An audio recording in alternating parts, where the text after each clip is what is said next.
Good evening, everyone. Welcome.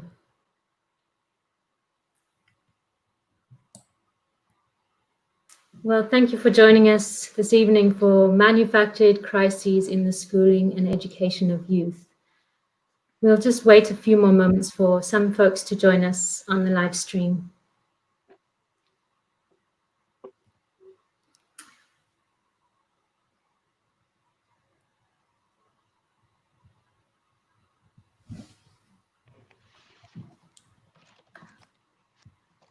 Well, let me crack on with the welcome in the meantime.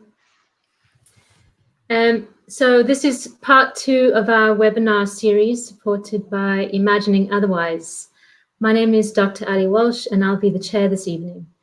I'm based at the moment at the University of Leeds in the School of Performance and Cultural Industries, and I'm the principal investigator of a wonderful team working together, including Bottomup and Chisimani Centre for Activist Education in Cape Town. A bit about our project. Imagining Otherwise is a participatory youth-led arts project that is also a research project. It's specifically focused on co-creation with young people and their contribution to civil society and what they think needs to change. The project considers how young people in South Africa perceive and respond to the post-apartheid social and political landscape, examining the arts and education as methods that generate active partnerships to address and transform issues of hopelessness, injustice, and lack of visibility amongst the country's youth. In this series, we start with contemporary social problems in the locus of education, and specifically, we'll focus on basic education in South Africa. And throughout the project, we are using these 3 core concepts: reproduction, resistance, and reimagination. And we'll see how these are picked up in the conversation tonight. The event series asks speakers to consider present structures, policies, and practices through a critical perspective. And in doing so, perhaps new ways of imagining, organizing, and resisting might also be explored. So for tonight, I have a few people to thank for making this possible. We are funded in the wider project by Changing the Story, the Global Challenges Research Fund from the UK. And this dialogue is funded by the University of Leeds' Impact Fund in Arts, Humanities and Cultures. I'll introduce our 2 speakers now for this evening. So first up, we'll hear from Ashley Visagie, who is Canon Collins PhD candidate at UCT. He is co-founder of Bottomup. They're our partner organization, and they promote critical thinking and social justice among high school youth. He's also a member of the radical scholarship collective, Thinking Space. And our second speaker in dialogue is Dr. Sara Black, an education researcher, teacher, and policy analyst. She's a postdoc fellow at the Center for Education Rights and Transformation at the University of Johannesburg, and a research fellow on the cases of open learning at the Center for Innovation in Learning and Teaching at UCT, and she's co-founder of the Thinking Space Radical Scholarship Collective. So welcome to both of you. For our wonderful viewers, audience this evening, if you have questions as you're listening to the speakers tonight, please do post those questions in the chat of your Facebook or YouTube links, rather than save them up, so that way we'll be able to access them along the way and can pose them to the speakers. And the shape of the session will go that we have each of the speakers, they'll talk to us for about 30 minutes each, and then we'll open up to questions. So in the spirit of dialogue, I hope you enjoy. Welcome again.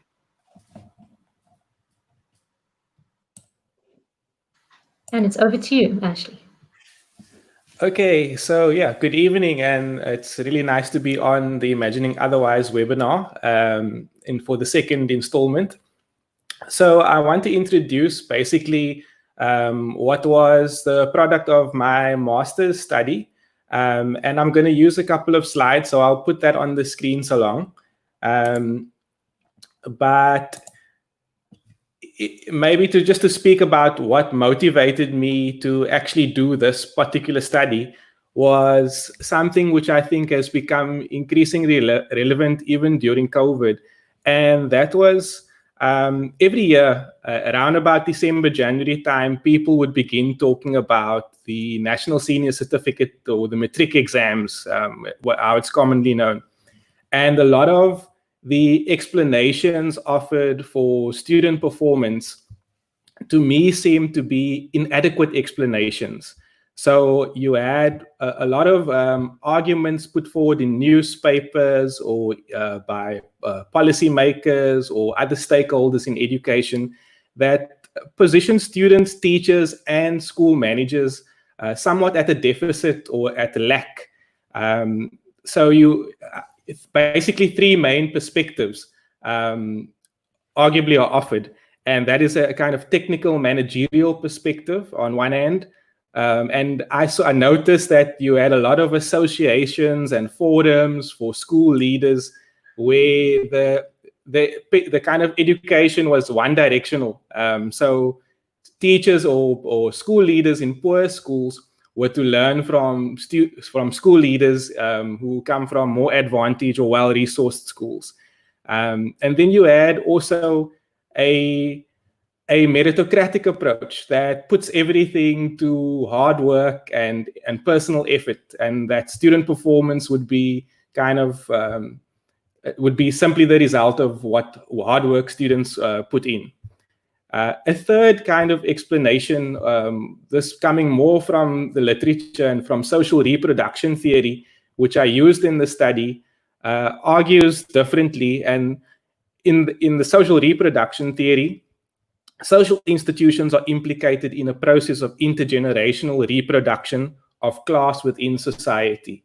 And so we use the word reproduction on our first installment of Imagining Otherwise, and I hope that I can add to that conversation and build on that. So this was the title of the study, was Painting a Picture of Possibility, the transmission of symbolic violence in one urban township school. I called it Painting a Picture of Possibility, not only because this was a line that one of the teachers in the study actually used, but it's this idea that kind of all things are possible, and you get this idea of the kind of meritocratic ideology coming through.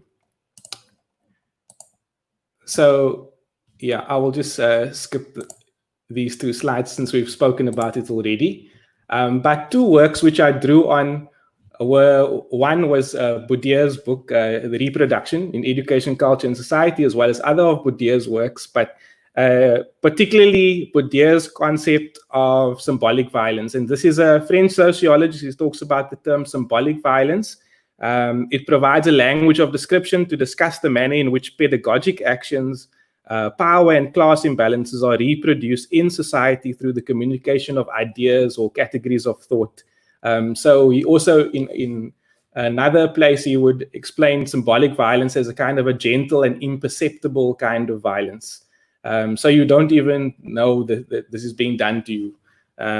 It's not like brute force or people walking around with rifles. This is about ideas and about ways of existing or interpreting the world. And then also Lefebvre's production of space, which I used to a lesser extent, but it was helpful to me because in Lefebvre's triad, he talks about the idea of lived space, our daily routines or spatial practices, perceived space, or ideas or how we feel within a space, and then conceived or planned space. And those are the kind of places that or spaces that are conceptualized through things like maps and plans and so on. Hopefully all of this will come together as I continue with the presentation. So for me, I didn't want to treat space in my study as kind of just a holder or a container for where things happen. Space is something that is alive within the study, and it's something that we need to see as not just a container, but something that is a product of cultural, social, political, and economic interactions. And so here are two diagrams some of you may be familiar with, and maybe this is the first time you see it, but one is the kind of model apartheid city on one hand, and the other is a race dot map of I guess, Cape Town. And for me, this wasn't in my actual study. I put the two diagrams as part of the presentation tonight because I felt it was quite relevant in terms of locating. When I talk about an urban township school, where's this urban township school coming from? How is it located? But it's part of kind of a space which is also got a history, it's got a context, and that context is a history of spatial apartheid in South Africa that kind of forms the township and the ghetto. Ghettos and townships don't just come out of nowhere.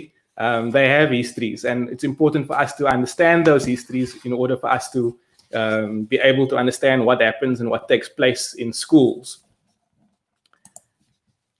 So I will skip this, but the main ideas that I looked at was what messages were being communicated to students in the context of school. So what do students and teachers hear?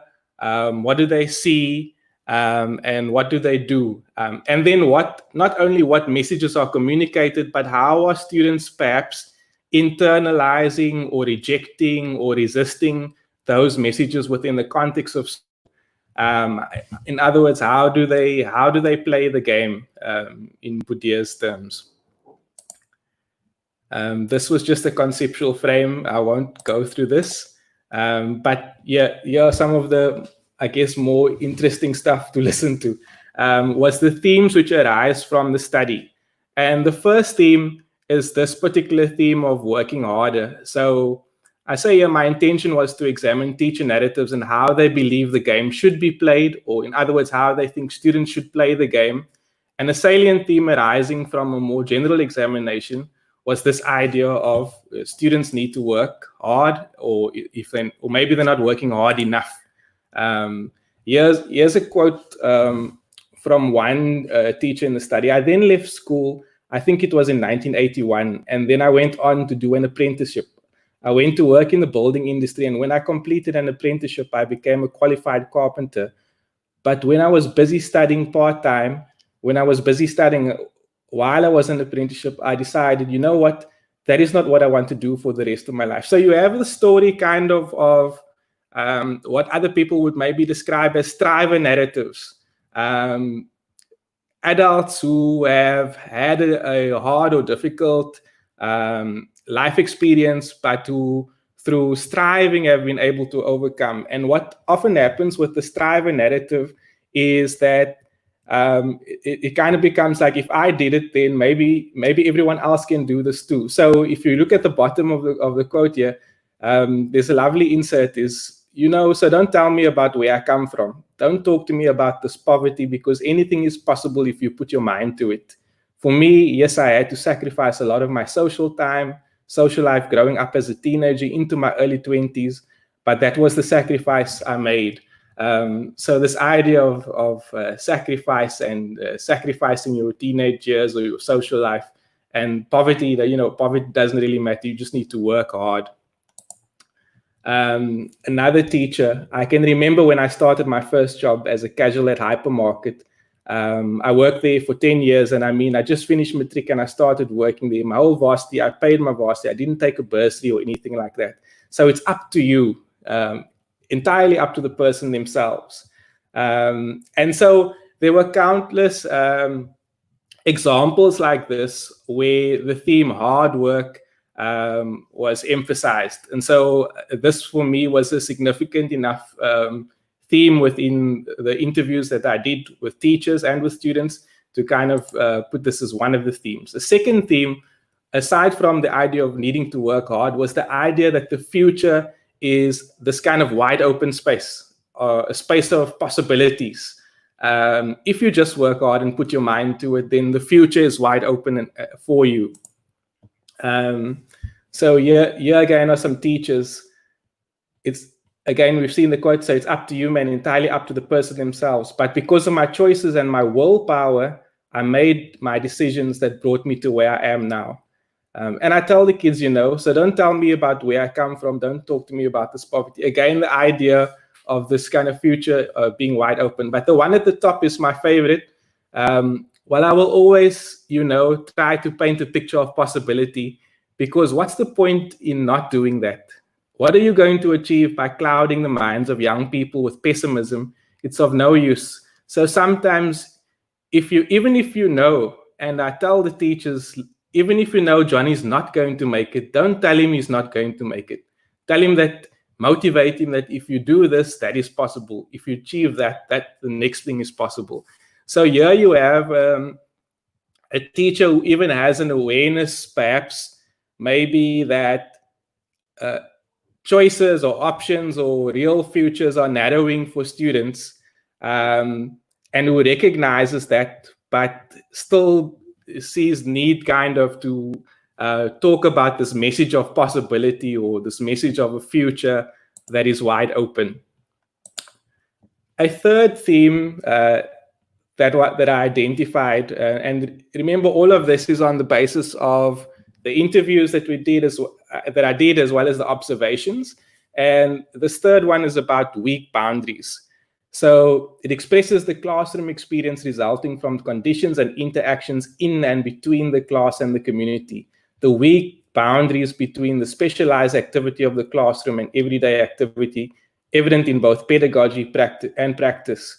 And I use this photograph of the fence here to kind of indicate, this is not actually a fence from the study that I used, but it may well have been, where you have schools, for example, where the fence even gets rolled up and carried away. It's a different way of taking ownership, I guess, in the community. But the idea that the school is not impervious to what happens in the surrounding community. It's part of the community, and so the classroom as well. And I offer, some examples of weak boundaries is also to look at how many times I would sit in a lesson observation and kind of count how many times would a lesson be interrupted or disrupted. Perhaps there was a parent that needed to speak to, or maybe law enforcement needed to come and get a student out of class, because there would be law enforcement at the school. And those were kind of marked as examples of weak boundaries. So even whilst the teacher was attempting to conduct a lesson, you had countless interruptions that were maybe even unique on the basis of where the school is located and how the school is positioned. Sensory overload. And the little photograph over there is a photograph from Cape Flats. And I like this photograph because it has the image of this kind of floodlights. And students would talk about, you sit up at night and the floodlights are still piercing through your window. Because in these blocks of tenement flats, you have these kinds of floodlights. So these are instances in the school day or aspects of schooling related to the overwhelming of the senses. So for students, both in school, is this idea of sensory overload.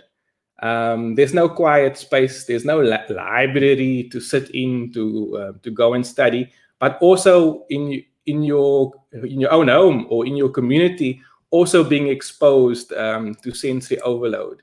So here are some student things. There's no library, like a quiet place for you to sit down during exams and study. There will always be noise. And the toilets don't get cleaned really often. They take children to clean the toilets. They don't hire real people to clean the toilets, and that's all. Yes, sir, there's no problem with a building or classes, but some classes are just too small. And then I asked, are classes too small? Why do you say that? Because we're a lot in our class, about 40 or 50 something.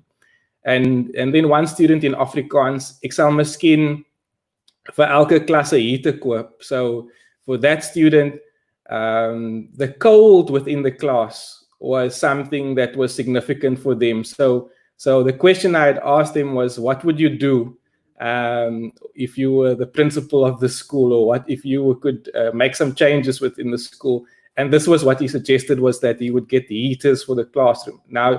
Now that needs to be read against the fact that the building of the school is also one that leaks, or the roof leaks, and you also have broken windows. So when students are trying to do work, they have to contend with the cold and like in this wet weather that we're having now in Cape Town, you're most likely going to have rain coming through the class. This is not, again, this is not an actual photo from the school, but again, it might well have been.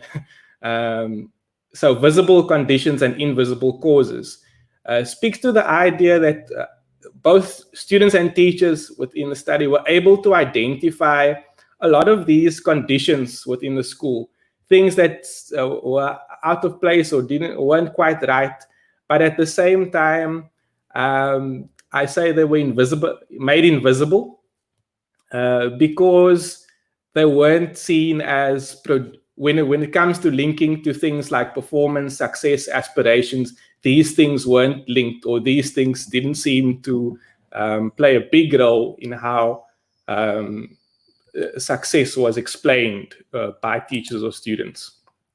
So an example from a teacher, and I'll just read the yellow. This was in response to a question of whether the principal of the school actually felt that they do have the basics. Does the school have the basics? Some in a part of the conversation that was had.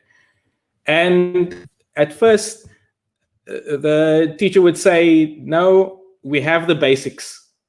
But this was a second response to that question, and says, in fact, it's not the basics. Because the fact that we can't help this child, referring to a child that cannot read, indirectly says we don't have enough resources in terms of support. The educators, the human resources, because I believe that we could be able to do more with that. So a little bit of reflection, and this teacher or principal actually now begins to say that actually, no, our school doesn't have the basics, because if we had the basics, we might have been able to intervene. We might have been able to help the student who was struggling to read. I'm just becoming aware at the bottom. I'm just becoming aware of it now. When you go into survival mode, you actually accept it because you know you're not going to get it. So you tell yourself resources is just enough. And that needs to be read as a teacher or even a school leader within a difficult situation, who has learned to accept and learn to adapt and cope to a difficult situation or an untenable situation, and talks about being in survival mode. Let me continue. I won't read through all of those. They're interesting, but you can come and chat to me later in the Q&A. Theme 6, checking out, was another significant theme in the study for me, and this particular theme to me links to the term resistance. And I started with very simple things here. Is when I would sit in the classroom doing an observation, I would look at what are things that students are doing. So it might have been a student in the classroom with an earphone on, and playing with a mobile phone, maybe looking out of the door, maybe they had the kind of hand in the head or on the desk, and they've been checked out. So whilst they were in the classroom, I argue that they inhabit a different temporality to that of the actual classroom. So they were not engaged in the lesson, there was disengagement. And then there was also an incident, for example, where there was a walk out of school, where the entire school walked out. So I look at this in terms of scales, from the spectrum of kind of disengagement to moving out of the school, to students maybe who no longer attend the school, who have dropped out of the school. And I read this in a kind of against this understanding of space. So what does this mean when students who enact maybe their alienation or maybe their disconnect with their schooling experience, when they enact it in this way, how is it linked to kind of maybe the history of the community or the history of families who've also been removed, who've also been asked to kind of vacate spaces? And I wondered about why when students kind of enact resistance in this way, why they don't maybe occupy spaces rather than moving away from the spaces. But the two themes, theme 6, here's an example of this. A teacher wakes a student who looks as if they are sleeping. Student opens window to peek outside. Student with two heads on desk. Students with a head on desk. A student at the back of the classroom has his head on the desk. One student gets up to have a conversation with a friend while teacher continues typing on slides. It links to this last theme of dislocation, disturbance or disruption to an original order, state, or place. The term is employed to talk about social disruptions caused by rapid urbanization. And for these two themes of checking out and dislocation, I think they need to be read together. But to kind of wrap up and get to the meat of it, before I take up too much time, this was some of the sub-questions within the study. So what meanings and descriptions of reality are communicated to students concerning risk and responsibility in relation to success and aspirations? So in order to answer this, I mean, we've already seen, I've shown you some examples, there were a lot more, but I've shown you some examples of kind of what was communicated in terms of success and aspirations, that the future is wide open for you, that if you just put your mind to it, if you just work hard, that you will make it. And a lot of it kind of ignoring or not mentioning the effects of context, conditions, where the school is located, what resources the school have to work with, all of that kind of rendered invisible.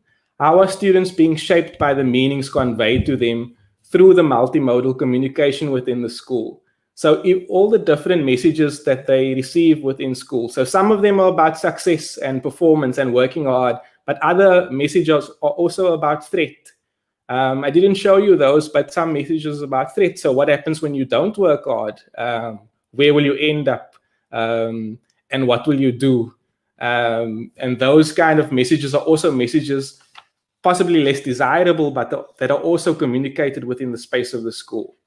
And students are responding in different ways. For the key students which I interviewed within the study, most of them, I would say, are students which have bought into kind of meritocratic ideology. So they do believe that if they work hard and they put their mind to it, that they will achieve and they will succeed. But this also stands again in contrast to what's actually going on, right? Within the context of this school, actually, most students don't make it.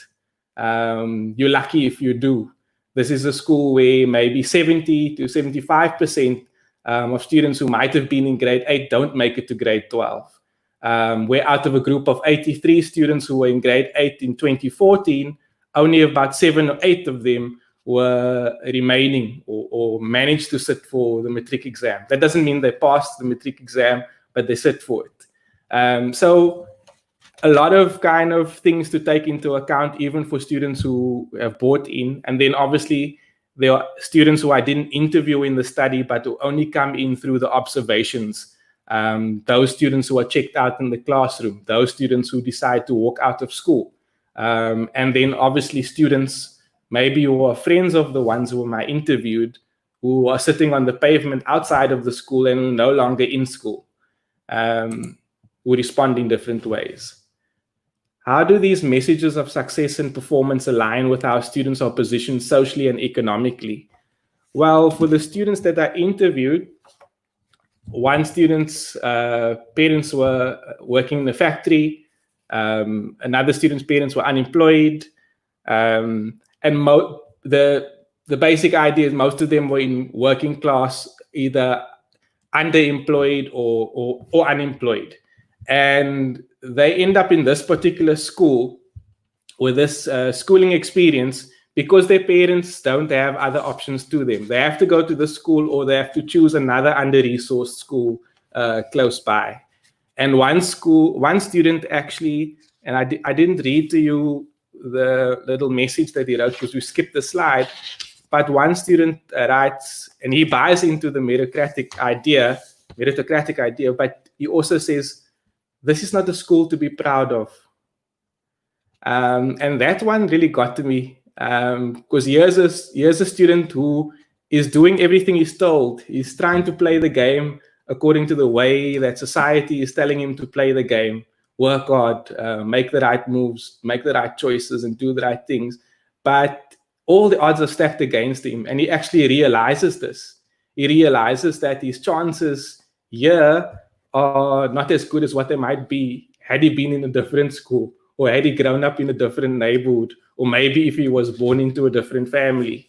In fact, one of the quotes that I used in the thesis was one by Raywin Connell, which reads something like, if you want to give advice to a poor child eager to get ahead through education, maybe the best advice you could give them is to choose richer parents. Then the kind of final sub-question: what response strategies do students adopt in relation to the symbolic violence of schools? And here I offer a quote from Marx. He does not affirm himself but denies himself, does not feel content but unhappy, does not develop freely his physical and mental energy but mortifies his body and ruins his mind. The worker therefore only feels himself outside of work, and in his work feels outside of himself. He feels at home when he is not working, and when he is working, he does not feel at home.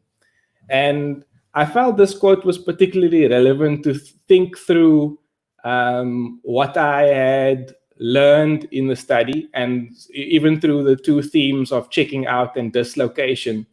Aside from what they might mean when we begin to place them historically in the context of groups of people whose families have been moved or forcibly removed, what do they also mean in terms of kind of just this new experience now of alienation, of students who are being kind of dislocated from their own schools also, and how they experience school. So I think when a student checks out in class, or they put the earphone in, they're not just tuning out from the class, is maybe they are alienated from this experience, and they're trying to tune into something where maybe they feel more at home. Maybe that music that they're listening to actually makes them feel more recognized. When they walk out of school, or when they choose not to go back to school, when they what other people call dropout, I think maybe they're not just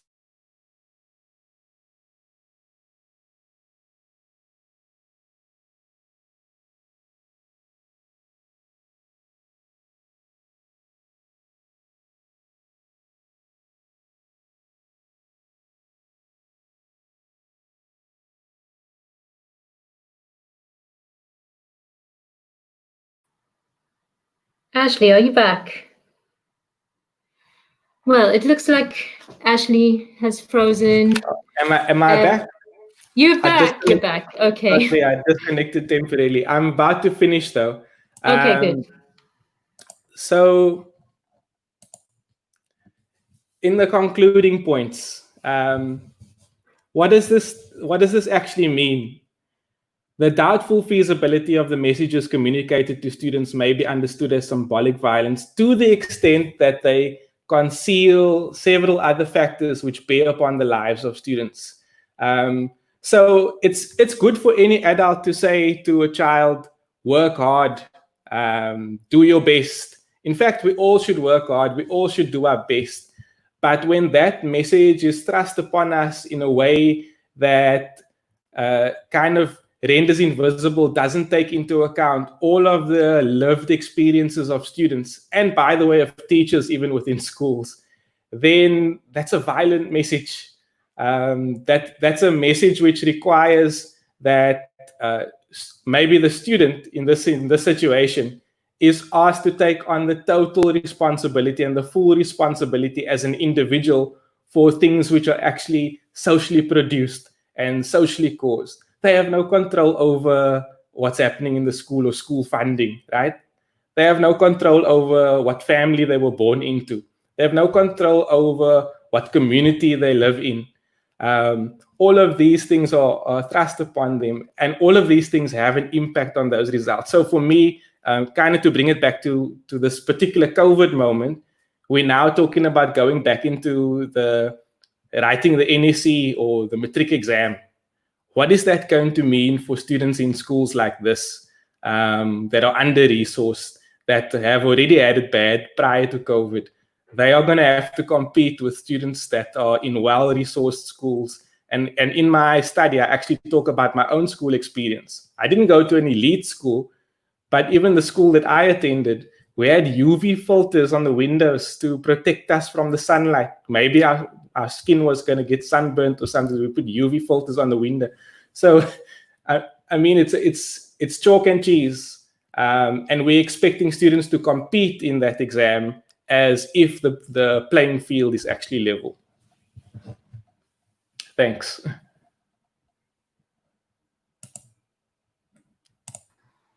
Okay, thank you so much, Ashley. I'm glad you came back online, because I wouldn't have been able to finish up with such flair.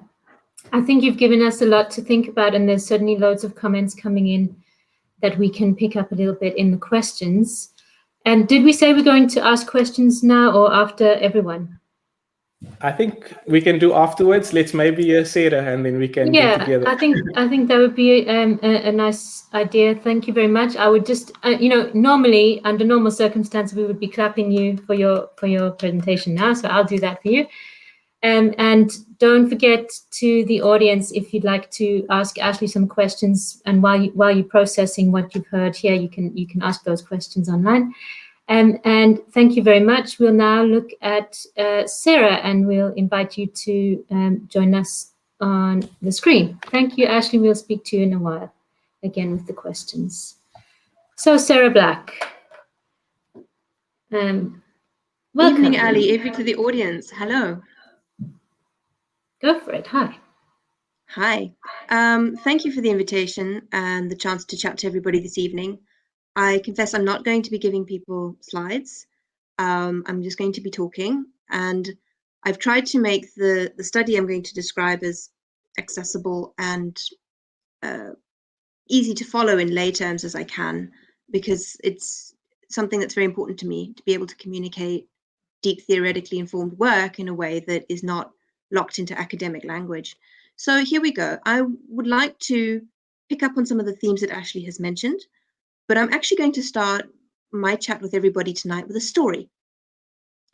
And I think it's a story that people will be familiar with, but it's an important departure point for explaining not only the motivation behind the research that I'm going to describe, but also what I was looking at in that research. So what was the issue I was trying to understand?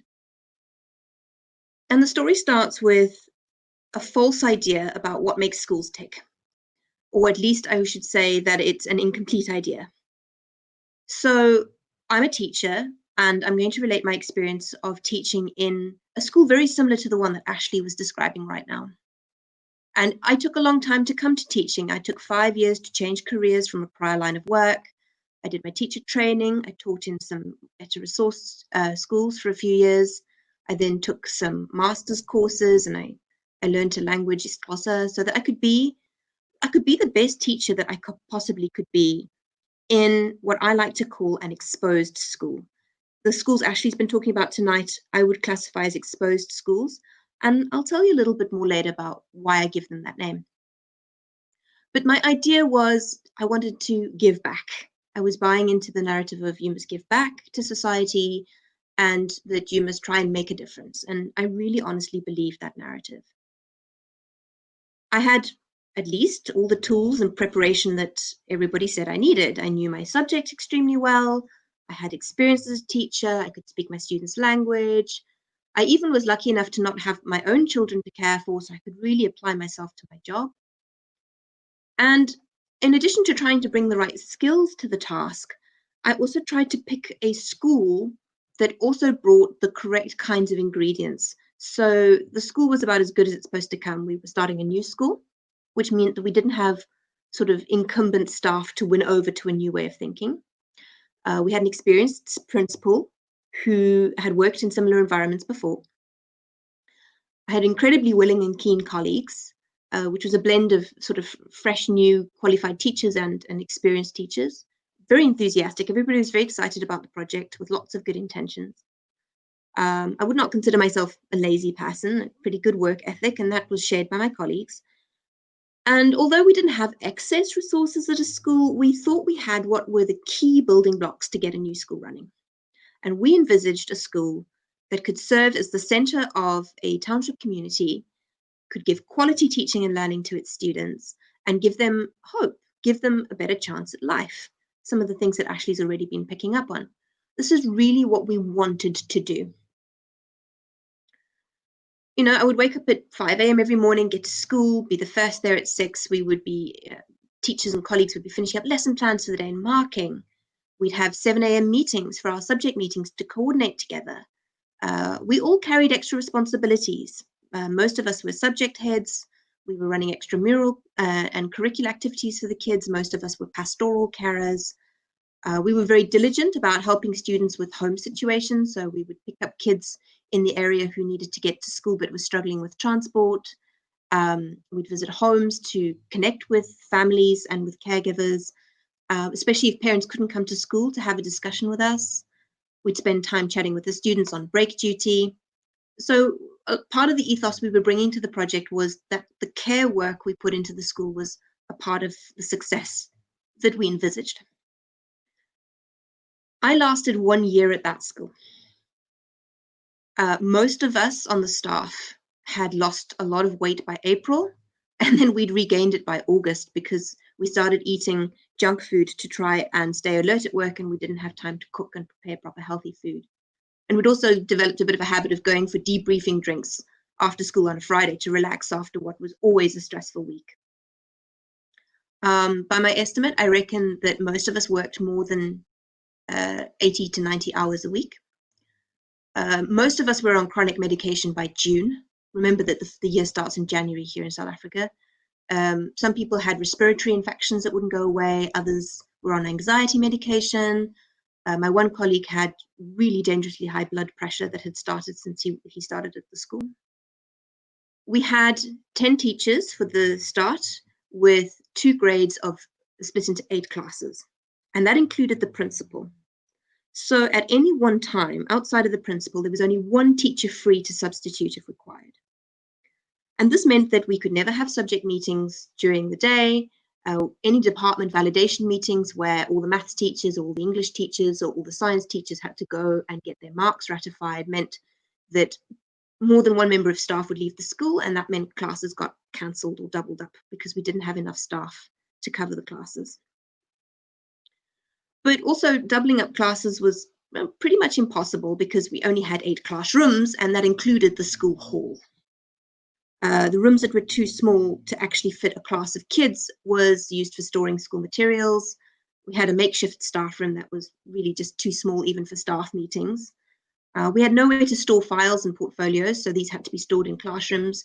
But the department issue cupboards we were given were really cheap and really easy to break into. And in addition, they also had the same standard issue key. So once one key was lost, basically all the cupboards were compromised. Our classrooms were not fully secured, so laptops and projectors all had to be stored in the strong room, locked at the back of the principal's office. And we had 2 projectors for 8 classes. The hall was freezing cold, and it was also about 50 meters located away from the other rooms with no shelter. So students and teachers who had to use that room, which was, remember, a permanent classroom, were constantly running through the rain to get to and from lessons, and that lesson always started late. And also because the rooms were different sizes, we couldn't just put any class in any room and kind of move students around the school as we needed to. And that made sort of fitting everything into the rooms quite difficult. There's lots of chopping and changing between lessons. And bless them, my students, for reasons Ashley's already described, used to use that chance, for a quick chat or go grab a quick snack. Often they didn't have enough food. And even maybe skip a class that they didn't like for whatever reasons. And of course, this meant that teachers had to move between rooms too, because they couldn't always fit the class in their homeroom. So a teacher taking ownership of a room, decorating it nicely, keeping the things safe, that was pretty much impossible to do in the school. We also had curriculum challenges. I mean, my grade 8 students arrived, I would say, with an average maths understanding. Maths is my subject. I was the head of the maths department at the school. with an average maths attainment of about a grade 5 student. The students in our school had repeated a lot. The average age in our grade 9 class was about 17.5 years old. The official age for grade 9s is supposed to be 14 to 15 years old. And so we opened this new school with all these good intentions and supposedly all these important ingredients of qualified, passionate staff. But the first graffiti tags happened on the first day of school. The first break-in happened in February, and the first gang activity happened in April. Our first student who'd been sexually assaulted was in March, and by June we had our first students who had attempted to take their own lives. The first student who succumbed to gang violence died in October, and the teachers started dropping like flies from the beginning of the year because they were not taking the strain. The first left after a few days, the next after one term. As a head of the maths department, I lost a maths teacher, and the substitute sent to me by the department was not a maths teacher. And so we would have the situation where we would swap grade 8 classes in the middle of the class so that all the students got a little bit of maths, otherwise my students got maths and the sub teacher's students didn't. And so we would do this kind of bouncing between classes. That was for a whole term. At the end of the year, most of the students didn't meet the pass requirements.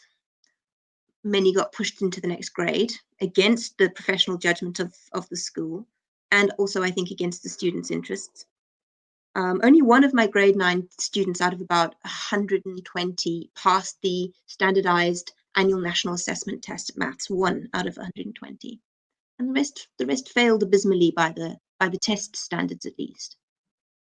The first matric results a few years later were really not great, and they've gotten worse ever since. And the staff churn has just been a revolving door.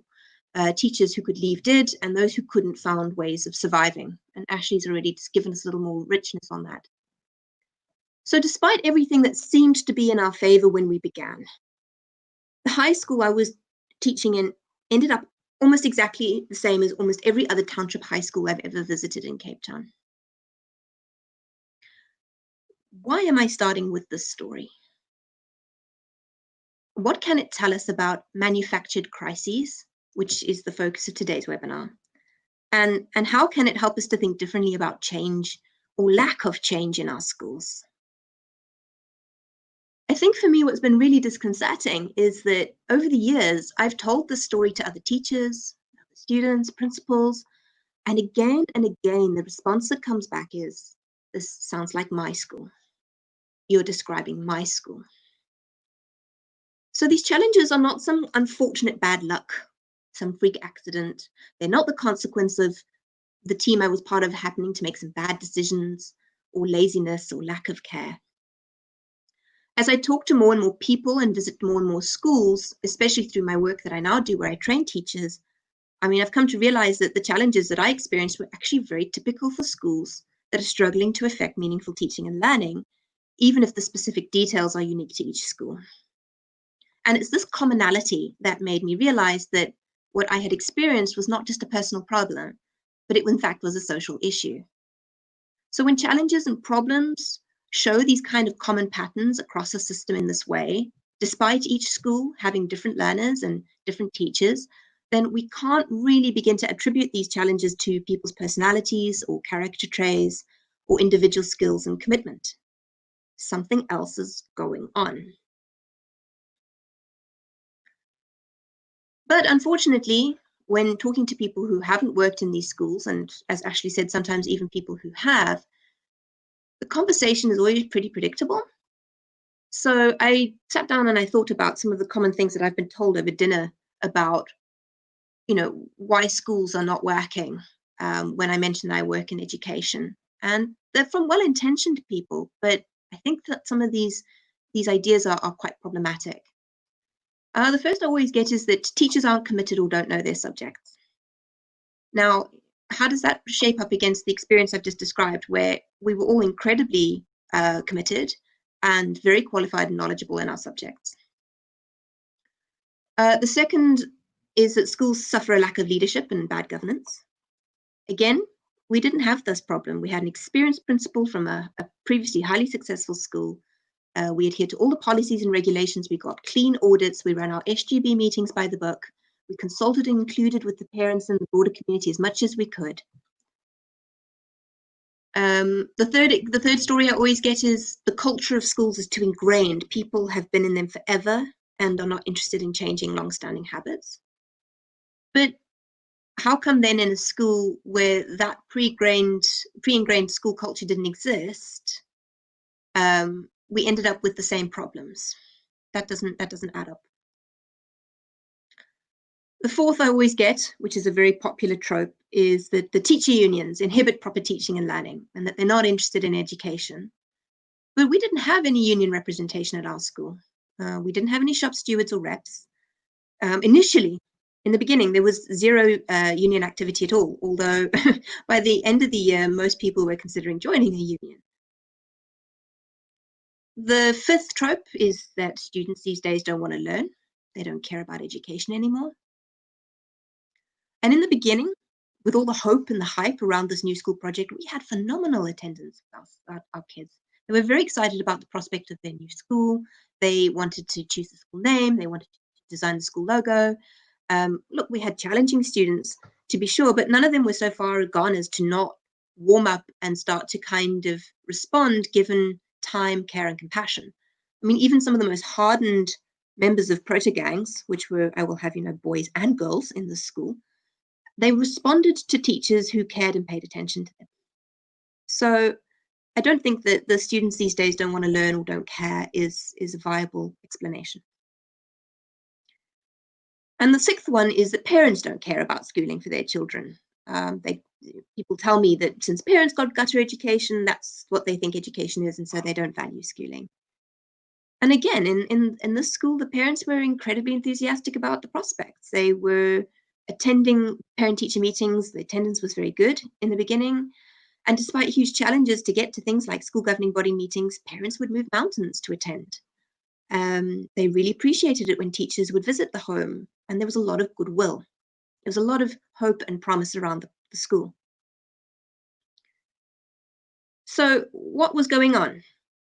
How come the school became typical if none of these crises in education that prevent teaching and learning were present at the beginning? And what's even more interesting to me is that rather than these potential explaining factors being the thing that caused trouble with teaching and learning, in fact, they more resulted from whatever it was that was causing our trouble. So in fact, we didn't start with teachers who didn't know their subjects, but the more teachers burnt out and got stressed, we increasingly struggled to attract the right skills that we needed. We didn't start with a culture of not going the extra mile. I mean, we were going the extra mile and then some, but after a while, teachers just couldn't sustain the extra effort anymore without becoming sick. And so they started cutting corners, quite rightly too. Sometimes the only thing that they could do was to just kind of work to the basics. We didn't start with union activity that interfered with teaching and learning, but the teachers got so fed up of constantly being ground into the dust that they did turn to unions to protect them, and for good reason. We didn't start with alienated students, although obviously they brought quite a large learning backlog with them. But after enough interruptions to lessons due to insufficient staff, inappropriate infrastructure, gang activity, loss of equipment through break-ins, the students understandably started to become disillusioned.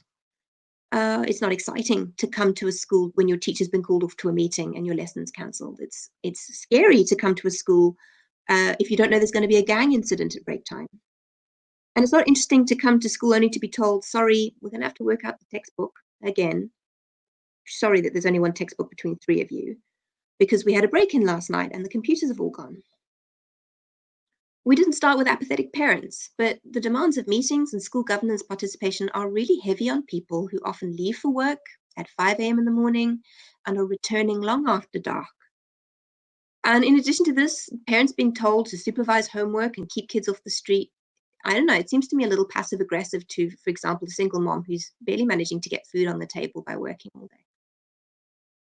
And so these supposed theories of change or diagnoses of the crises in schools didn't add up to explain what happened in the school I was working in, but actually started to emerge as the school developed and struggled and spluttered. And this was really interesting to me because the root of the crisis in the school then got me saying, what's going on here?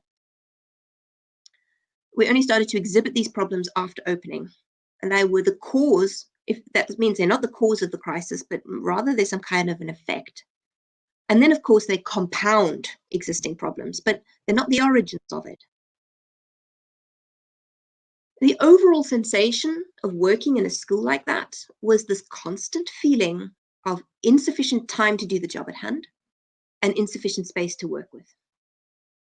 Now, I was a school timetabler. It often falls to the maths department. We have some kind of a masochistic love of puzzles, so we often get lumbered with a timetable.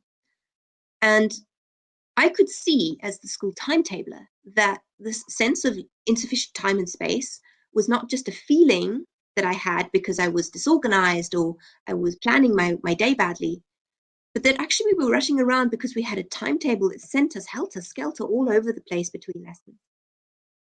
We were pressed for time because we had no free periods to do administrative work, speak to students, do marking and planning, talk to parents, even just to set our classrooms straight.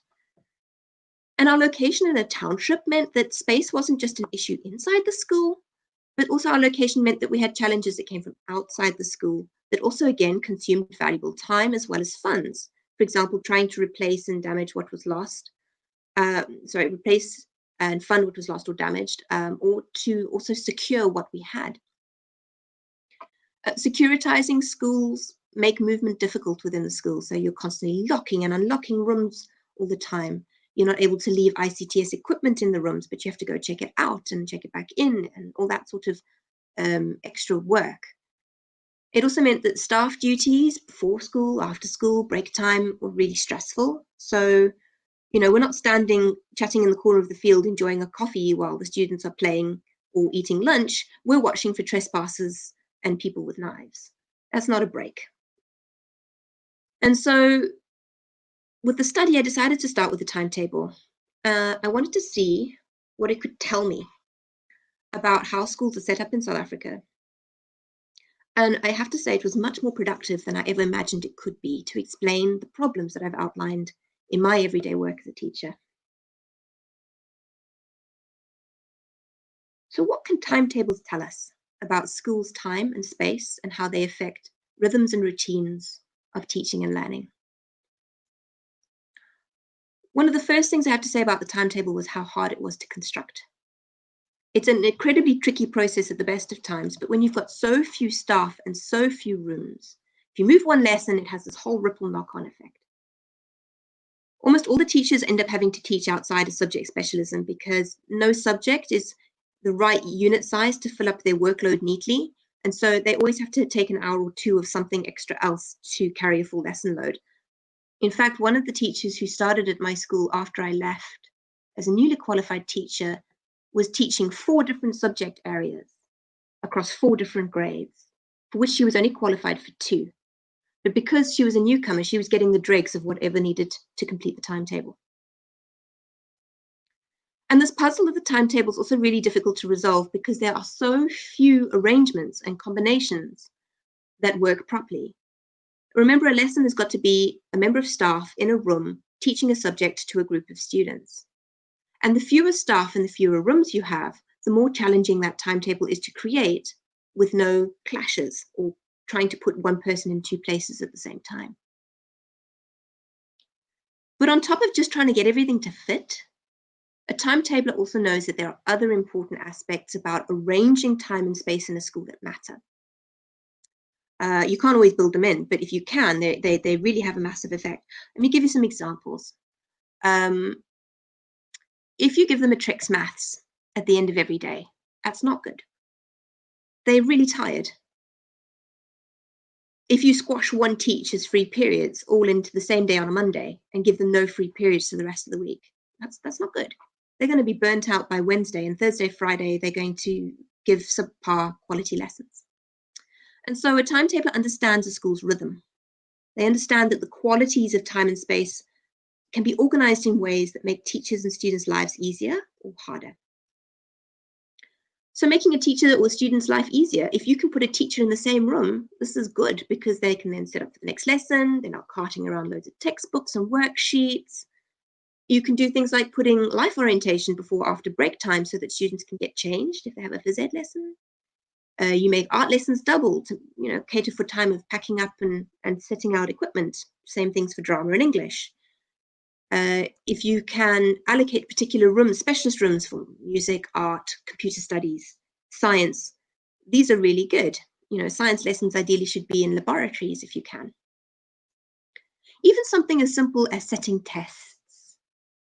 If you as a timetabler can take all the grade 8s and make them have a maths lesson at the same time on the same day, that's great, because it means that when those grade 8s have a test, they can write test in the normal lesson time and no one's swapping crib notes at break time. And if you can get all the maths teachers, for example, to be free at the same time, then they can organize a subject meeting in their free period together where they can talk about curriculum coverage, students who are struggling, upcoming assessments, etc. And they don't have to do it before or after school. And these are the kinds of very real issues that timetablers think about. And what I started to realize as I began digging was that these were not things that I'd even had the chance to think about at my school. I had too many students, too few rooms, and too few staff. My timetable was too tight. To make it worse, the staff turnover also meant that my timetable was unstable. So no sooner had I done the thing, then I had to start redoing it again. And every time we did it and redid it, remember, it's a lot of work to put together a good timetable. Some poor teacher would lose their room or get a subject they didn't know well to make things fit. I started digging more. I started looking at the policies that decided how many rooms do schools get? How many staff do schools get? What kinds of curriculum combinations must schools put together? How many kids must schools take? And I really got to understanding that there's a massive discrepancy in staffing and rooming between schools that can get fees from parents and schools that can't. The timetables in what I would call fortified schools look very different from the timetables of exposed schools. Fortified schools can build organization of time and space that is very resilient. Using the fees that they can collect from parents, they buy lots of extra teachers, extra support staff, and extra rooms. And this means that they can build routines that support learning. Not only is the timetable in such schools stable and has all these lovely things that I've described, but they also offer lots of interesting subjects and can broaden curriculum to keep kids engaged so that students can take the subjects they want or need, for example, in languages. And they can also offer smaller classes. Teachers at these schools will have free periods to do their admin, and they have less admin because there's a lot of admin staff to do the work, and because the wealthy homes of their students mean that students are bringing fewer socioeconomic problems to school. Tests can be written in normal lesson time because those tests are put into lessons that are timetabled in parallel, like I described. Science lessons happen in labs. And what's remarkable about fortified schools is that lessons begin on the dot, day one. Students, staff arrive at school, they get given their timetable that tells them where to be and when for what, and boom, the academic year starts. That rhythm rolls like a juggernaut, uninterrupted. If a teacher's sick, doesn't matter, there's 5 to cover with substitute. Teachers are only teaching 1 or 2 subjects in their specialism, so there's much more containment and there isn't a knock-on effect between subjects. In the fortified schools I studied, teachers on average had about a 75% teaching load. And the rest of the time was to plan, mark, run extramurals, communicate, coordinate together, and look after students. Exposed schools, so schools that can't get fees and buy extra staff and build extra rooms, can't do this. It's either they're not getting fees because they're not allowed to. So in South Africa, you would be designated as a fee-free school. Or they are schools that are allowed to charge fees, but the parents are too poor to pay. These schools don't have extra staff. They don't have extra rooms. They even struggle to get enough money to fix the buildings they do have, never mind build new ones. And the rhythm of the school is erratic. Teachers and students are all over the place. It's never stable. Rooms must always serve multiple purposes and be shared between teachers. And as I described before, the timetable chops and changes because it's so tight, and you have churn. These are the schools that I call exposed, and they must make do with whatever the government sends them as publicly funded resources. In essence, a fortified school can set up a good routine and stick with it. Normal events like teachers sick or students getting in a fight don't disrupt because there's lots of protection to absorb the disruption. But exposed schools can't set up these solid routines and stick to them, not without monstrously Herculean efforts from teachers who burn out. And so not only are these exposed schools, which by the way make up the majority of the system, not only are they more vulnerable to knocks and changes, but they also suffer more knocks and changes. They struggle with students who are more psychologically and economically vulnerable. They must work with parents who too are also struggling. Those that are removed from communities that they serve must somehow overcome their students' transport struggles. I saw there was a question earlier about commuter schools where students are not co-located with their school. So commuter schools where the students are coming from far away, the spatiality of the school's location hits the school with transport problems. It's a big problem in rural areas and here in Cape Town too, because our public transport is collapsing. And the schools that are located where the students live are prone to the problems in the area, for example, like my school with gangsterism. Routines also affect teaching and learning, rhythm and habit. It's not just the routine explicitly designed in the timetable, but it's also the routines that support that timetable and support lessons. So lessons flow smoothly if people and objects and information can move around a school very well. Can teachers and students get to class easily? Are books and computers where they're needed and when they're needed? If there's a change because of a substitution or another event, does everybody know about it? Or is everybody running around trying to figure out what's going on? These are the movement of objects and keeping flow and sharing information.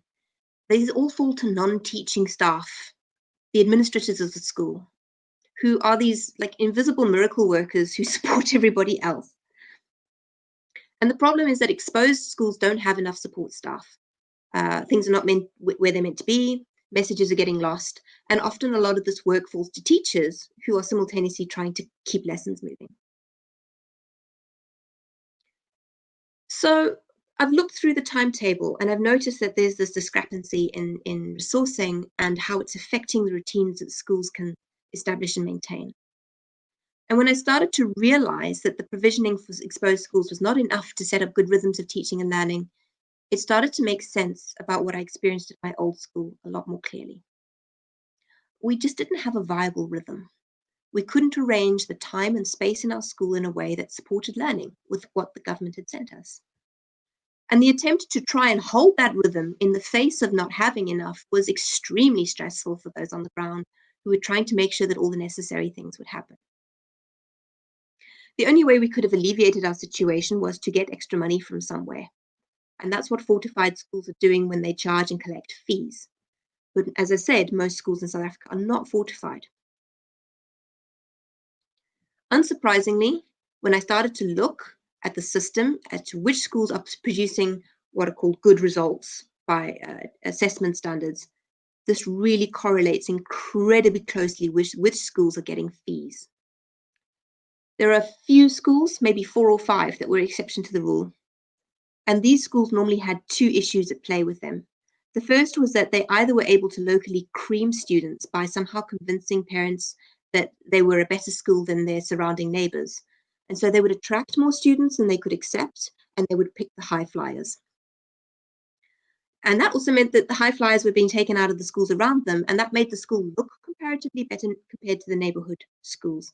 But actually what they're doing is they're selecting rather than actually adding value. And so you can't say that what's happening inside the school is necessarily what's producing the improved results. It's rather about the students that they can attract and keep. And the other exceptions were schools that couldn't necessarily get fees, but they could attract extra funds because they'd somehow managed to secure a philanthropic donor of some kind. These schools would also often stretch their school time by expecting staff to work a lot of extra hours. weekend camps, holiday school, evenings. So you're stretching time, which is too short, by asking people to fill in with their own hours out of their private lives. And you can guess that that's quite rightly not a sustainable strategy. People can't work like that. That's what started happening at my school. They get sick and they leave. And it's certainly not a scalable solution for the 25,000 public schools in the South African system. The timetable itself is not actually the point. The point is that the timetable gives us a window into understanding how time and space organizing in schools and the material provisioning that allows for that organizing produces a rhythm of teaching and learning that turns into results. And that right now, as the South African education system currently stands, it's only wealthy parents or the very, very few lucky schools who can get donations who actually can get enough rooms and teachers to do the job properly. Now, this has really become interesting to me in the COVID moment because the things I've described, not produced by COVID, but they've been thrown into the light by it. For example, physical distancing in schools means that you can't now have classes of 40 or 50 to make the timetable fit. You've got to break these groups up into smaller clusters, and there aren't enough rooms and there aren't enough teachers to do it, in the exposed schools at least. You couple that with the fact that there's even more instability because teachers are falling sick or must self-isolate when exposed to the virus, and the timetable is changing all the time. It's really not possible to affect teaching and learning under those kinds of conditions. But closing schools and the demand to close schools has also thrown up how schools are acting as a buffer against other social problems that are not education related. Schools have also become sites of provision of basic needs like food, health, and security. And so right now there are raging disagreements in almost every group I've been participating in about whether schools should be open in the middle of the pandemic or remain closed until the pandemic has passed while COVID accelerates. And there are important arguments on both sides. But what I'm not hearing in the conversations about how exposed schools respond to COVID is an understanding of why the schools that serve the poor are so exposed in the first place. Because the schools for the wealthy are not sitting with this dilemma. They're not having to choose between teaching and learning and food on the one hand and a life-threatening pandemic on the other. So rather than quibbling about who's right and who's wrong about school opening and closing, I think that recognizing the underfunding of schools that I've shown with my analysis through timetables and how this fundamentally erodes teaching and learning is actually the real point of contention here. COVID didn't create the situation, it's just shown it up. What is interesting, though, is that the manufactured explanations that I described earlier are playing out in COVID, and particularly for the people who are justifying the reopening of schools. So you'll hear schools must open because lazy teachers don't want to work and they must go back to work. Or parents are unable to care for their own children, so open schools. It's really interesting how that criticism only applies to poor parents, should be noted. Schools are struggling to reopen because they're badly run and the leadership is incompetent. So all those kinds of theories of change that clearly I'm trying to trouble here have also come out in response to COVID. But we're finally starting to see some pushback, which is saying this is not explaining what's happening on the ground. And so you're trying to create these narratives, you're trying to manufacture these crises of leadership or commitment or competency that push responsibility onto those who don't actually have the power and simultaneously deflect responsibility from those who do. And so given that a manufactured crisis, as I was briefed today, is about a situation that's produced and that distracts attention from a real crisis, which is benefited from by those who are ready to offer those supposed solutions of increased competency or leadership. I would argue that the crises that I've described here about inept, over-unionized teachers, apathetic students, uncaring parents, are these manufactured crises. They're these stories that we tell ourselves to lay the blame on the shoulders of those with least power to address a very real concern, which is that our schools are, for the main, under-resourced, and it's only the rich that can top up schools in a way that allows them to produce meaningful teaching and learning. And I think COVID has shown this up, especially for some schools who could once get in fees, but as parents are increasingly losing jobs or struggling, are less able to do so. To wrap up, as I outlined in my story earlier about my own school, It's not that there aren't issues about teaching a subject you don't know well, or students feeling alienated and like school's not for them, or of leaders burning out and withdrawing from the impossible job they're tasked with. But when we see these issues as symptoms and not as root causes, then the types of change that we should be demanding for our schools becomes very different.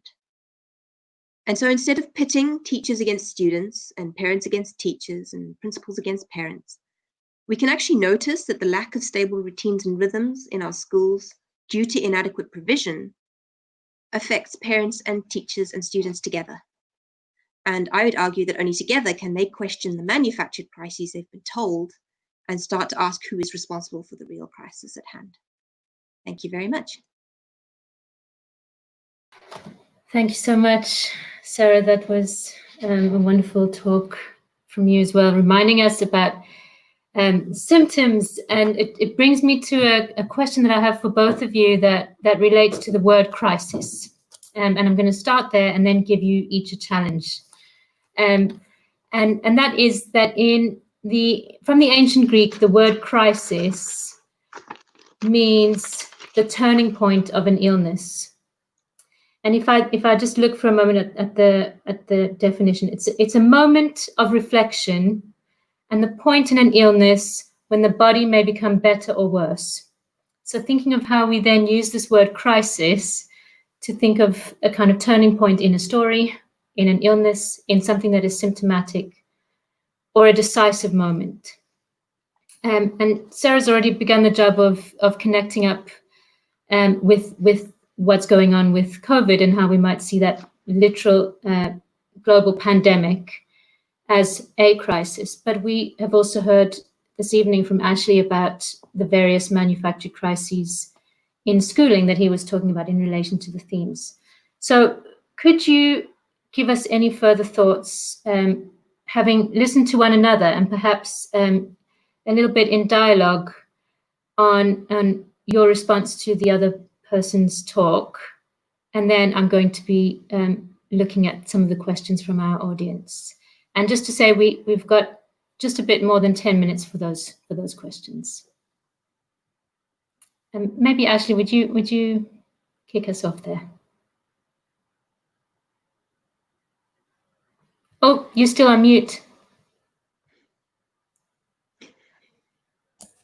To begin with, yeah, what you said about the crisis. A crisis can be a moment of opportunity also. I mean, I think Bourdieu writes about a critical moment, a crisis and a critical moment.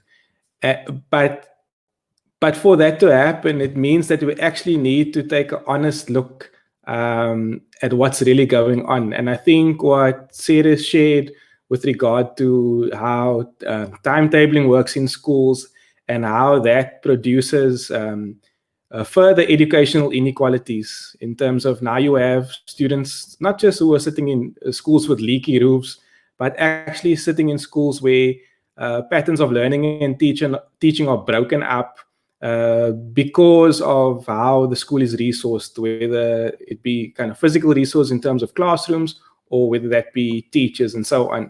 So for a crisis to become a moment of opportunity, for it to become a critical moment, in other words, we need to take a kind of hard look at how the system works and understand how that works.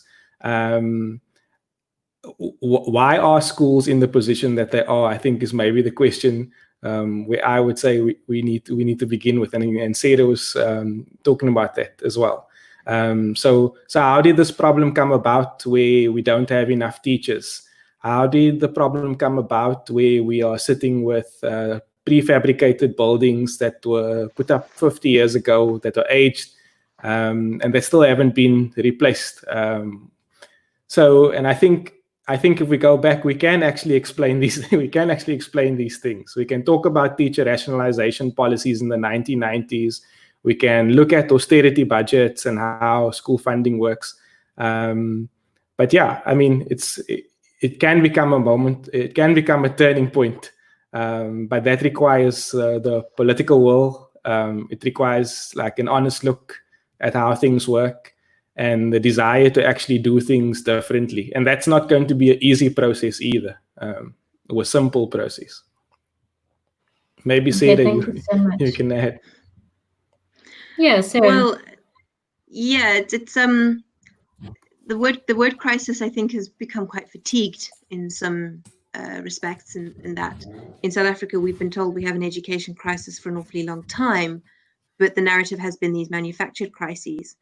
And so identifying the moment of change from the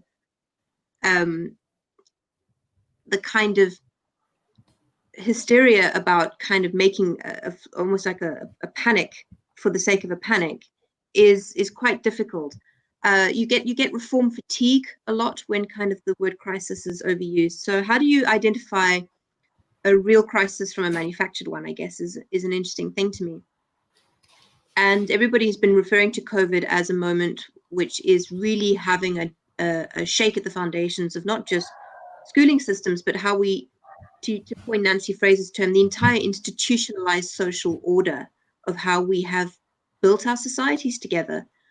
For me, one of the important things is to denaturalize those social systems that we have taken it for granted. We like to refer to entities like the economy, or we like to refer to entities like the society as these things that float outside ourselves, as if they were kind of handed to us and are fixed and immutable. But I think in crisis moments, we start to recognize that these are social products. These are things we built. They've been built by a lot of decisions we've made, and they have enormous inertia. They're not simply just kind of wake up in the morning, shake the Etch-a-Sketch and start afresh, but they are social products. And so for me, the term crisis, in the sense that you're sharing it, Ali, as an opportunity, or at least some kind of a watershed moment, is one in which the idea that things that seemed fixed before no longer seem fixed. Things that seemed unquestionable before now all of a sudden are very much up for question. And so the big issue, of course, is once the question is posed, who gets to answer? To quote Milton Friedman, change happens in crises and are normally responded to with ideas that are just lying around. But whose ideas are lying around? Are we going to have the ideas lying around of privatize the whole lot? Because people want to see schools as new sites for profit seeking? Are we going to have ideas lying around that say, scrap schools and make kids learn online? And can we diagnose accurately the political and social and cultural implications for justice that some of those alternative ideas might bring if we're not careful to understand who gets to answer the question of crisis? Okay, this is a fascinating moment. I'm sure if we've got our young people listening, they're going to be going, don't listen to them, listen to me. So thank you for that. I think it's a big challenge for us going forward. I'm going to ask the two of you to pick one of the questions, if you can see any of the questions coming into the live comments. I know that's cheeky of me, but I'm going to just check if you can see one that jumps out at you that you'd like to answer, because in our online lives we don't want to keep people way over our allotted time that we had in mind, and we certainly had very many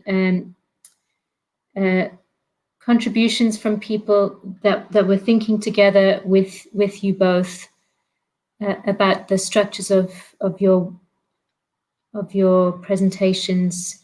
Yeah, I think it looks like we're waiting for Ashley to pick up again. Sara, do you want to take it up again?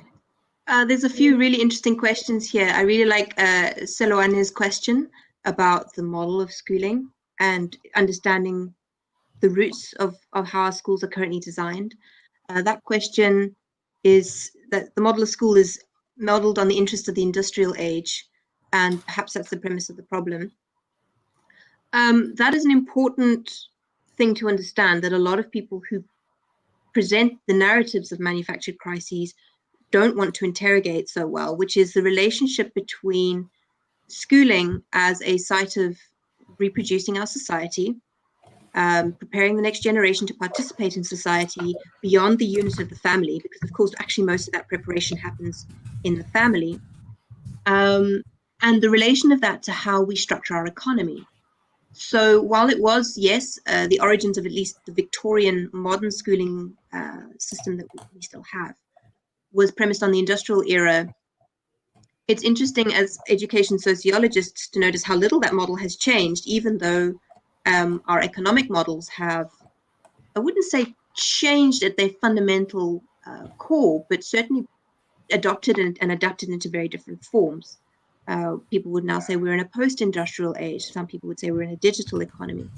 And so there is, I think, a very important aspect to understand how certain ideas about what knowledge is and how it allows someone to participate in society attaches forms of economy to forms of education.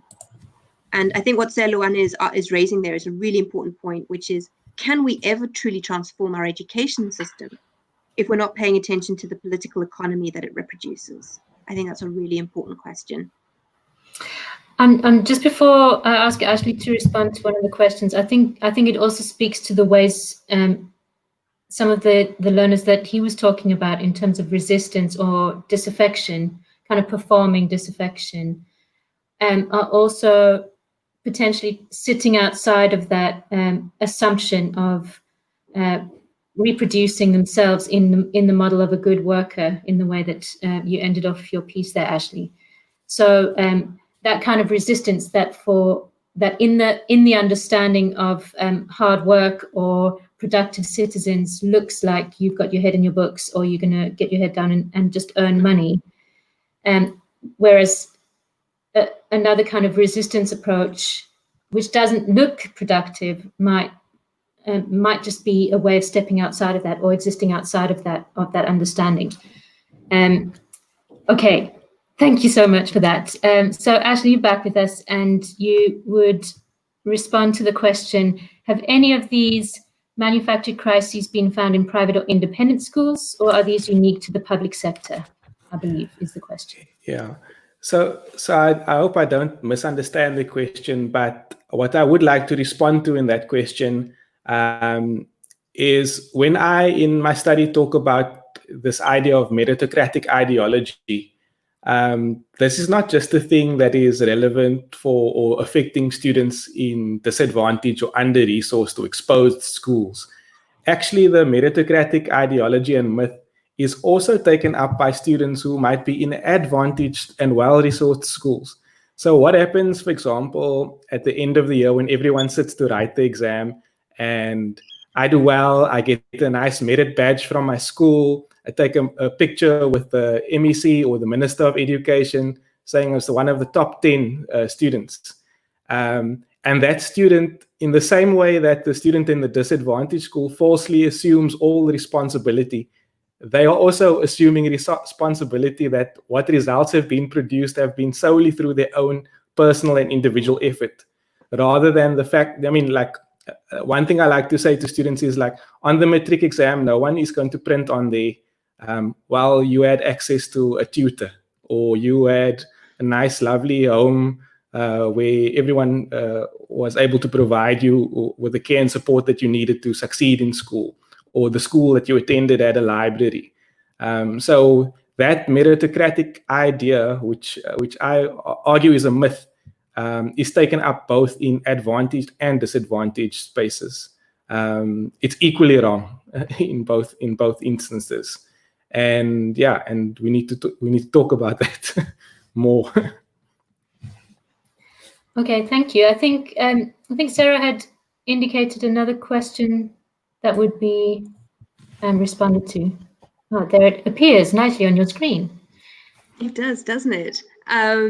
So this is, I think, a lovely question, and I chose it because I think it connects the two talks together very nicely, which is about what is required to transition from an understanding of the crisis in terms of the manufactured narratives versus this different understanding of the crisis. And, you know, what are the proportions of people who subscribe to each different kind of theory of change? So this is where I think the COVID moment has become incredibly powerful, is that, as Ashley's work was describing, the proportion of people who bought into the meritocratic narratives, including myself. I started my talk with the story for a reason, because I bought into those narratives that if I arrived with the right skills and the right will, I could make a difference. And so there's something about a moment that kind of pushes people beyond the edge, where they might have been engaging in these coping strategies and mechanisms to make the abnormal feel normal. But then the crisis comes along and kind of says, no, you can't reconcile these kinds of dissonances anymore. But what is interesting to me in relation to John's question, the second part, which is what leads people to unlearn the dominant narratives and see things differently, is also about, ironically, privilege and education opportunity itself. So when I think, for example, about most of my Black colleagues who I worked with in the township schools, they didn't have the exit hatch I had. And so for me, there's a very important aspect about what Bourdieu would call, as Ashley said, the ability to double distance yourself and to kind of navel gaze and contemplate and think about these things, that most people who are engaged in the hustle on the ground and who are so overstretched in the ways I described are not afforded. I think there's a very interesting aspect of the neoliberal moment, which is this acceleration and intensification of time use to just get through the day that inhibits people's opportunity to participate in political education, just the opportunity to read something different, to think differently. If you don't have a moment to think at all, which was part of the motivation of my research, was saying, you're asking teachers to change. When are they supposed to do this work of changing? When are you supposed to sit down and plan with colleagues or go and do extra continued professional development courses? When is the time for all of this change supposed to happen? Change is work. Change takes effort. And so I think John is really onto something really important there about what are the things that inhibit people from questioning the narratives of manufactured crises. And I think that there's the freedom and time to sit back and navel gaze and think about it a little bit, and also the privilege to be able to remove yourself from that situation if you should choose to. Maybe Ashley, you want to add to that? Yeah, look, I think maybe in the context of my own study or my own work and own life experiences, within the context of urban township schools, I would agree with Sara in terms of like time constraints. But in addition to that, I think we mustn't like discount the fact that there are also class dynamics at play. So by example, what I mean by that is you might find, although the teacher and the students are both maybe identify as Black, but that doesn't mean they occupy the same kinds of class position, well, maybe you could argue that they do, but they are positioned differently on the basis of occupying a job as a teacher, being a kind of professional and earning a certain amount of money every month. They are positioned differently to a lot of the students and the students' parents. And so it doesn't always lend itself, that situation, to kind of let's engage in critical perspective, or let's give students the benefit of the doubt in that sense. And I'm not trying to demonize teachers at all. I'm just saying that we should also recognize that as one element in this. So this, like you might find, I mean, in the community where I work, there's a word that people use and say, okay, hy is gam, it's Afrikaans. And so it's a word that is used in a kind of derogatory fashion to distance oneself from people who actually are seen the same by others, but you can distance yourself from them. And it's a form of kind of, I guess, internalized oppression or internalized racism. And so we don't engage in kind of critical perspectives, and the first move that we make is to say, okay, but it's these kids, they're not academic, or they are not our students. Maybe they're more hands-on kinds of stuff. that's, I mean, just something to maybe keep in mind as well. I'm very interested. I'm sure we could continue for a long time with the questions that we've had in the chat box. Although I think it's a good moment to bring us to towards a closure with a further question, one last question, which was maybe bringing us back to the wider project of Imagining Otherwise, and where these considerations that you've raised for us today, and the kind of the absolute imperative for us to think critically about time and space, and how we inhabit those modes while we are learning, while we are teaching. And we had a question there about what the mode or the possibility is for arts education to be a responsive intervention. So if you have thoughts on that, it would be great if you wanted to respond. And I think Ashley's disappeared for us again. But Sarah, you go ahead. So for me, whatever intervention we choose, I think art is a lovely one to pick up on, as one that obviously understands the important role of creativity. Because I think that trying to imagine something different to what we have, and something that is more just, will require a creative process that cannot rely on replicating anything we've seen before. So the arts, in the genuine sense, in an uncommodified sense, in an open, risky, and creative sense, are absolutely imperative for us to begin to try and dream up a better system. And I think this is what art offers for us, especially literature, but almost all art. Having said which, I think that the same person who asked that question, Seloane, was talking about the relations between education and the political economy. And one of the things that we're starting to see now is the co-option of art as a creative process into a commodified and, dare I say, capitalistic imagination about what an ideal learner should be. So normally they've had this emphasis on what we call STEM subjects: science, technology, engineering, mathematics, and these are the privileged areas of curriculum that are seen as those that distinguish achievers in the education system from those that don't, those that are bringing valued skills to the economy. That acronym is now being expanded to STEAM: science, technology, engineering, art, and mathematics. And it's always interesting to me as a mathematics teacher, I'm constantly being told that my subject is about creating problem solvers. If you look at the maths curriculum in most schools around the world, there's actually very little problem solving involved. I say, you want to look for the problem solvers, go to the art class.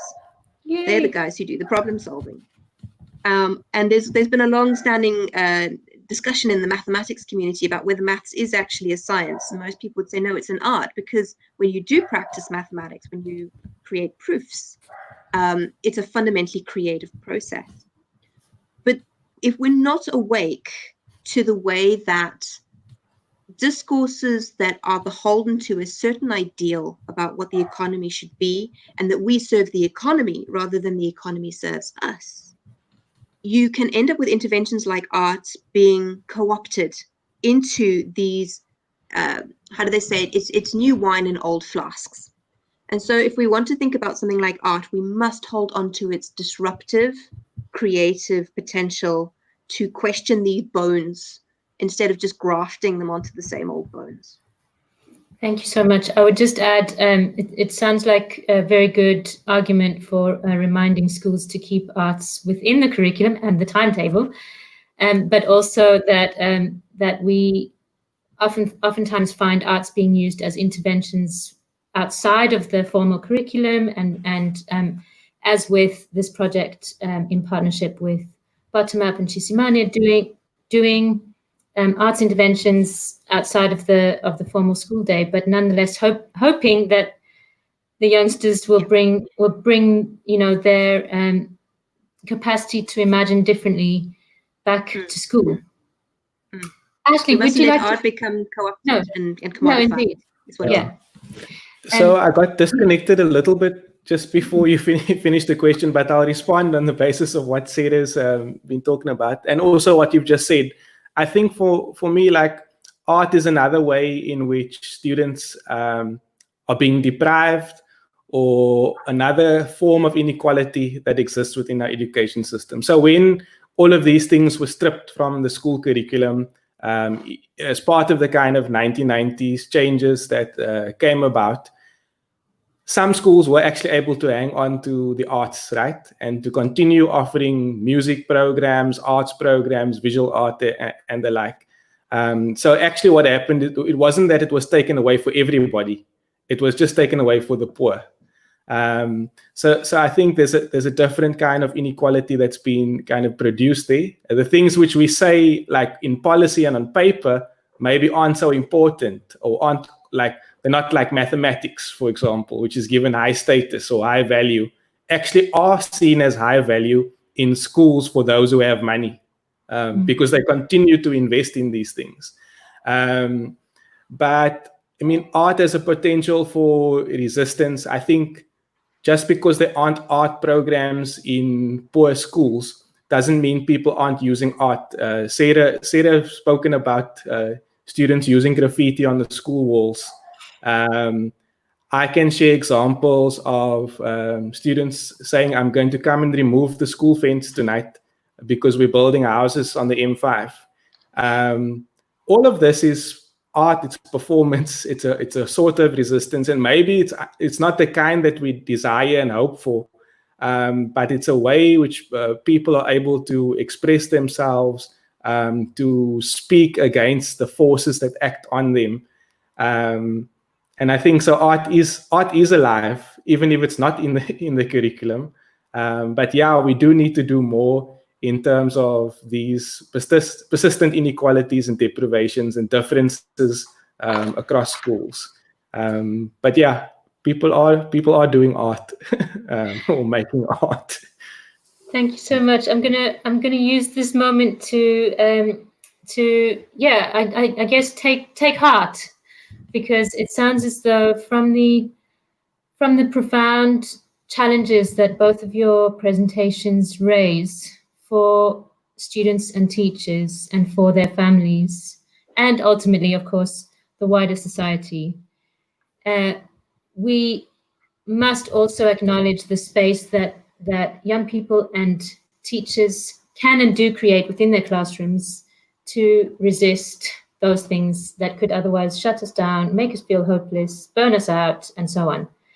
And so we take heart. We see our supporters there in the comments, talking about the place and value for these discussions. It's been very, very interesting for me. Thank you very much. I would like to just highlight to our audience, if you're still with us now, that this is one of a series. We have 2 more coming up at least, and that we will be kind of building further the conversations that started last time, thinking about funding. Today we've been thinking about these specific challenges and using our critical faculties to begin to analyze those challenges, and then we've already started to do that today, so I thank you both very much for that. Moving towards talking more about the place of arts and creativity in answering back to some of these challenges. We appreciate your time very much, and thank you so much for the presentations. Again, I will be the sound of the crowd clapping, and appreciate the audience for sticking with us. Thank you for your comments, and we hope to see you again soon. Thank you so much. Thank you. Thank you. Good night. Bye-bye.